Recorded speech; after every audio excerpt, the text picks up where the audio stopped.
Saying thank you hardly seems enough. When I joined the Bank Street Board in 1993, both Lynn and her husband Phil were trustees. What a couple they were. Lynn may have been the alum, but Phil matched her devotion to Bank Street in every way. And their combined dedication, generosity, and hard work sustained and strengthened Bank Street over many years. Tonight, as we honor Lynn, we also recall with deep affection Phil's wisdom and humor, his intellectual spirit and sparkle, and his steady hand and sense of adventure. Choosing the right award to commemorate this honor for Lynn was a challenge. She is truly one of a kind, so we had to find a one-of-a-kind gift, not a Tiffany apple or a fancy certificate. So we asked Maria Ricca, an exceptionally talented art teacher at the School for Children, to work with us to create a personal, illustrated citation for this occasion. And I'll read it to you.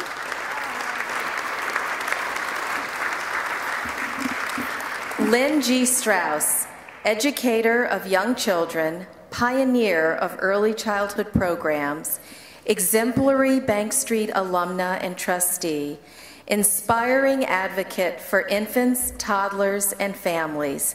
You translate daring and passionate convictions into enduring realities through your work to support young children and their families. For over 6 decades, you have made Bank Street a proud and grateful partner in this work.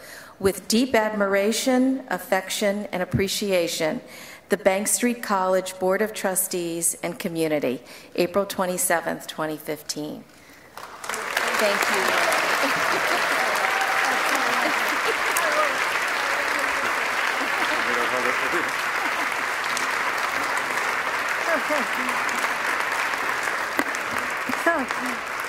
Oh, thank you so much for that.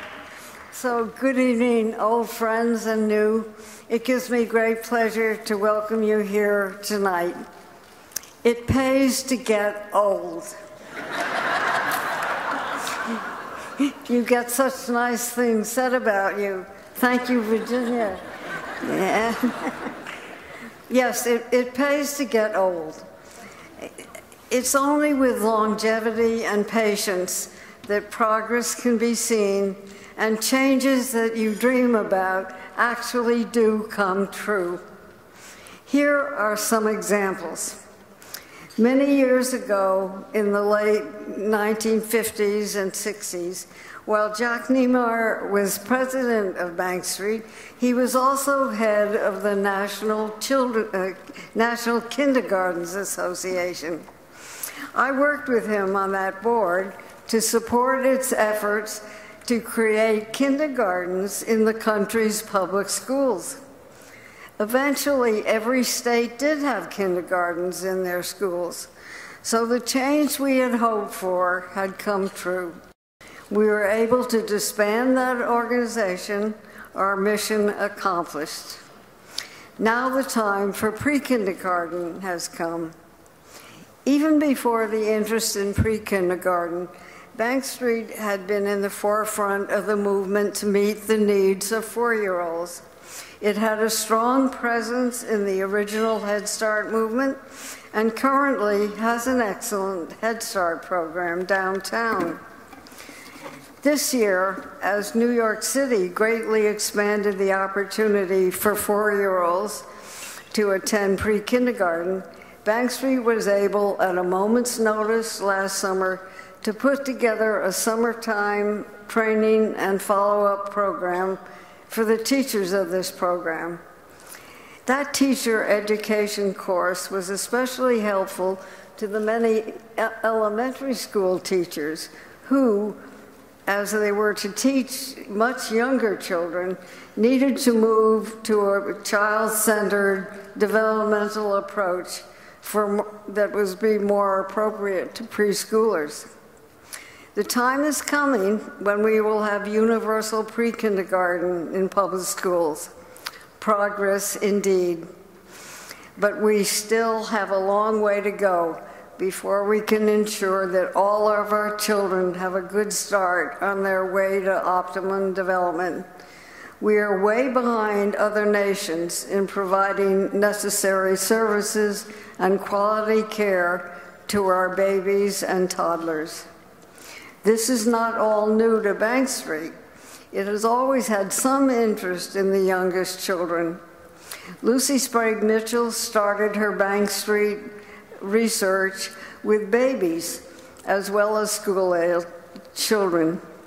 And Bank Street once ran a federally funded replication program of the country's parent-child development centers, a project on which I was fortunate enough to work. Today, Bank Street's Family Center for Children Under 5 has babies and toddlers and integrates children with special needs. In order to better meet the educational needs of our nation's children, we must include the youngest in a concept of early childhood education that starts from birth, I'm glad you agree. Well before formal education begins. I'm hoping that Bank Street will take a leading role in developing this concept. Of course, over these years, many changes have taken place in Bank Street itself.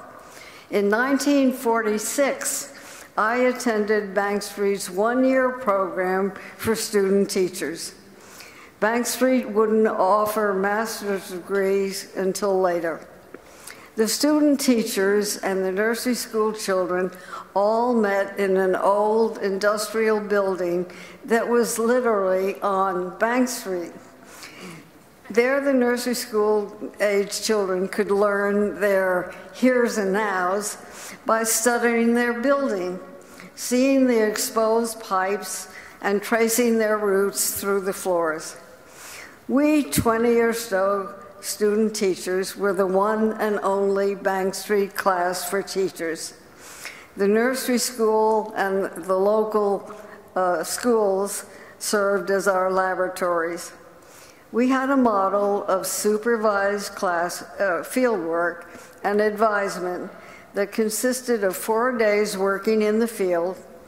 Fridays and Saturdays, we teachers spent at 69 Bank Street taking courses and working hard to put theory and practice together.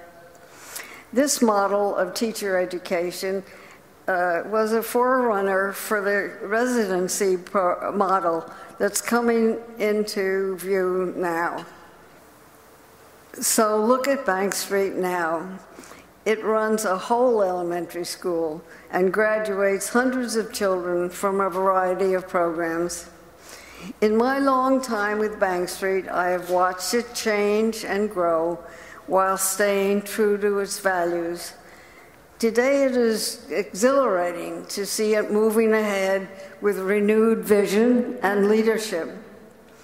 Of course, some things never change, like my devotion to Bank Street and my confidence in its future. So thank you all for coming and joining me in celebrating Bank Street.